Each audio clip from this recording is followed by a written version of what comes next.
కూడి వచ్చిన ప్రియ సహోదరి సహోదరులకు మన ప్రభువు ప్రియ రక్షకుడు అయిన యేసుక్రీస్తు వారి పేరిట వందనములు.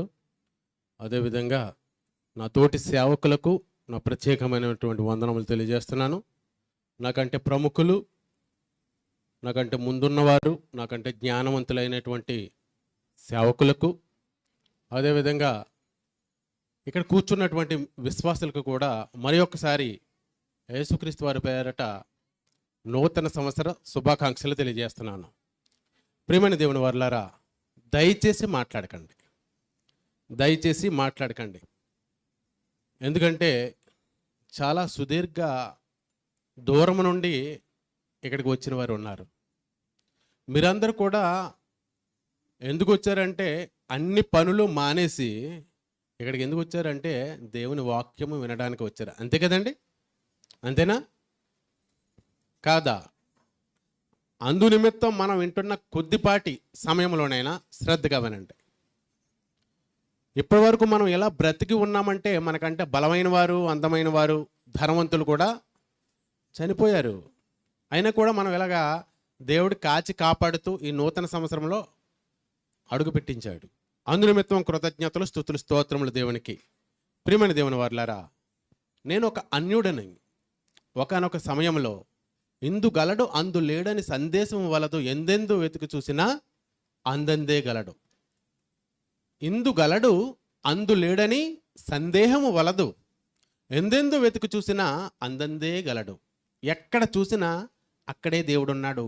కాబట్టి నేను రాయని, రప్పని, కొండని, కుక్కని, నక్కని అన్నిటిని కూడా మ్రొక్కుతాను అని అనుకునేవాడిని నేను.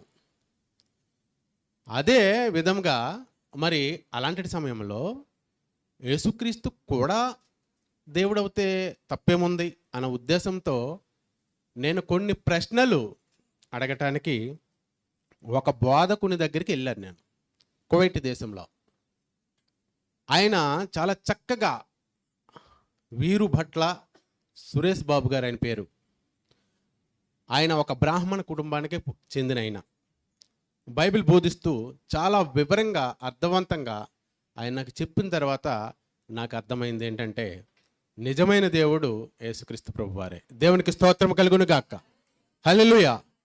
ప్రియమైన దేవుని వారలారా, ఇప్పటి వరకు కూడా వర్మ గారు చక్కటి వివరణ మీకు ఇచ్చి ఉన్నారు. ప్రతి ఒక్కరు కూడా గమనించవలసింది ఏంటంటే మన భారతదేశంలో అనేకమైనటువంటి దైవ గ్రంథాలుగా చెప్పబడుతున్నటువంటి అనేకమైన గ్రంథాలు ఉన్నాయి. కానీ మనం బైబిల్ని మాత్రమే ఎందుకు విశ్వసించాలి? ఇది కదా, భారతదేశం అనేది ఒక లౌకిక రాజ్యం. ఇందులో భిన్నత్వంలో ఏకత్వం ఉంది. అనేక మతాల ఆచారాలు ఉన్నాయి. హైందవ్యం ఉంది, బౌద్ధం ఉంది, జైనం ఉంది, సిక్కు ఉంది, ఇస్లాం కూడా ఉంది, అందులోనే క్రైస్తవ్యం ఉంది. మనందరము కూడా చక్కగా ఒక అవగాహనతోటి అన్నదమ్ముల్లాగా కలిసిమెలిసిపోతున్నాం. కానీ కొంతమంది దుష్టులు ఏం చేస్తున్నారంటే దీన్ని మతవాదము కానీ మార్చేసి ఒకరి పట్ల ఒకరికి పడకుండా చేస్తున్నారు. అందరి గురించి మనం మాట్లాడటం లేదు, కానీ కొంతమంది మాట్లాడే విధానంలో ఏం జరుగుతుందంటే క్రైస్తవ్యం మీద బురద చల్లటం, హైందవ్యం మీద బురద చల్లటం. ఇలా చల్లటం వలన ఏమవుతుందంటే వీరికి ప్రేమలు కాస్త ఏమవుతున్నాయంటే పగలగా మారిపోతున్నాయి.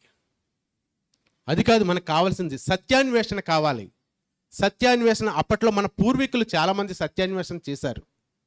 ఋషులు చేశారు, మునులు చేశారు, యజ్ఞాలు, యాగాలు అనేకమే చేశారు. ఎందుకంటే వారు దేవుణ్ణి తెలుసుకోవాలి ఎలా అని చాలా పరితపించారు. మన భారతదేశంలో జరిగినటువంటి ఆ విధానం, పరిశీలన, దైవభక్తిని గుర్చినటువంటి పరిశీలన ఎక్కడ కూడా జరగలేదు.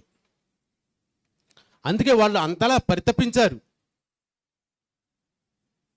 వారు ఎలాగా బాధపడ్డారంటే అసతోమ సద్గమయ, తమసోమ జ్యోతిర్గమయ, మృత్యువమ అమృతాంగమయ.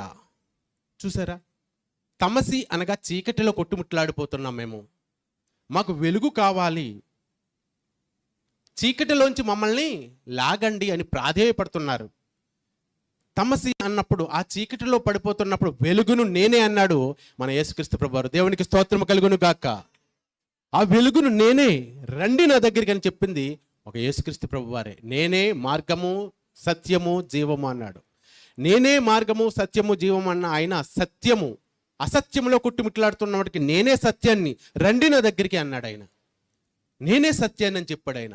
అలాంటి సత్యం గురించి ఒక మనిషి గురించి ఒక మనిషి ఎంతవరకు చెప్పగలడయ్యా అంటే కొంచెం మాత్రమే చెప్పగలడు. ఒక కుమారుడు గురించి తండ్రి ఎంతవరకు చెప్పగలడయ్యా అంటే కొద్దిపాటే చెప్పగలడు, సంపూర్ణంగా 100% ఆయన గురించి చెప్పలేడు. అలాగే భార్య గురించి భర్త చెప్పలేడు, భర్త గురించి కూడా భార్య చెప్పలేదు.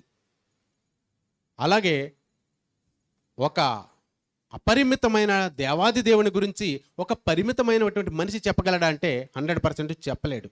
అందుకే దేవాది దేవుడే శరీరాన్ని ధరించుకొని భూమి మీదకి వచ్చేసాడు. అందుకే అంటాడు, నేనే సత్యమునని చెప్పిన ఆయనే సత్యముని గురించి సాక్ష్యం ఇవ్వడానికి ఈ లోకముకు వచ్చి తిని అందునిమిత్తమే నేను పుట్టి తిని అని చెప్పాడు. అంటే దేవుని గురించి దేవుడే చెప్పాలని దాని అర్థం.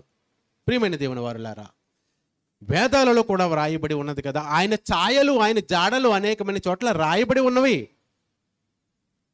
మంచి ఎక్కడి నుంచి అయినా మనం తీసుకోవాలి, చెడు ఎందులో ఉన్నా విడిచిపెట్టాలి. అవునా కదా? మంచి ఎక్కడి నుంచి అయినా తీసుకోవచ్చు. మంచి నీ పక్కింటి వాడు చెప్పినా తీసుకోవచ్చు, చెడు నీ ఇంట్లో ఉన్నవాడు చెప్పినా విడిచిపెట్టాలి.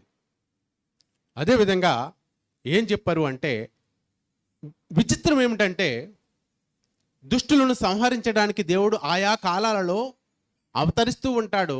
ఆయన ఖడ్గమును ధరించి దుష్టులను శిక్షిస్తూ శిష్టులను రక్షిస్తూ ఉంటాడు అనేసి చెబుతూ ఉన్నాయి వేదాలు కావచ్చు, భగవద్గీత కావచ్చు. పవిత్రానాయ సాధూనాం వినాశాయ చ విస్కృతాం ధర్మ సంస్థాపనార్థాయ సంభవామి యుగే యుగే అన్నాడు. దుష్టులను సంహరించడానికి, శిష్టులను రక్షించడానికి దేవుడు ఆయా కాలాల్లో పుడతా ఉంటాడు అన్నాడు. మనం ఒక్కసారి ఆలోచన చేద్దాం. కొంతమంది మంచివారు ఉన్నారు, కొంతమంది చెడ్డవారు ఉన్నారు. మరి మంచివారిని రక్షించడానికి దేవుడు దిగి రావాలా? ఓకే, దేవుడు దిగి వచ్చాడు. దేవుడికి ఆయుధము ఎందుకు? ఒకవేళ అదే నిజమా అదే నిజం అనుకుంటే మరి మనుధర్మ శాస్త్రంలో, అదే హైందవ గ్రంథానికి సంబంధించినటువంటి మనుధర్మ శాస్త్రంలో ఏమని రాయబడి ఉందంటే, పాపోహం పాపకర్మ పాపాత్మ పాప సంభవ త్రాహిమాం కృపయా దేవ శరణాగత వత్సలే రాయబడి ఉంది. అంటే అహం అనేది పాపం. మేము పాపంలోనే పుట్టాం, పాపంలోనే బ్రతుకుతున్నాం. ప్రతి మనిషిలోని పాపం ఉంది. ఈ పాపం నుంచి మమ్మల్ని రక్షించవయ్యా శరణాగత వత్సలే.